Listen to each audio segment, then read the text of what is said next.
This is another one that I can't speak volumes for enough. It is really, really, really incredible what you can do. If postural position is an issue and I lack thoracic extension, my shoulders can become an issue. Generally, my neck becomes an issue when I'm in this forward slouch position.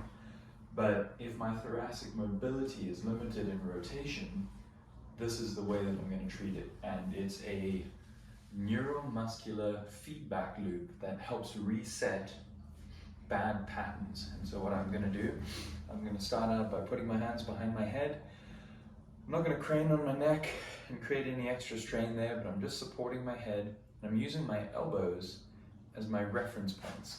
Okay, so I'm going to twist all the way to one side, look down my elbow, and I'm pointing to the edge of that picture over there. That's my first reference. So I've twisted, I've peaked, come back to neutral, and I'm going to side bend all the way down by contracting these muscles to lengthen these muscles. And what I'm telling the brain in this is, if these muscles are contracting, these muscles have to let go.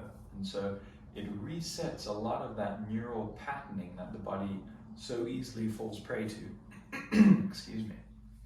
So I've twisted, I've flexed to that side, and I usually do a breath count.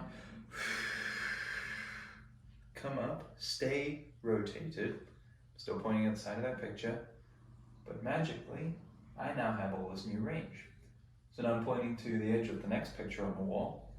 I'm going to side bend in that direction. Come up. And the range just keeps going.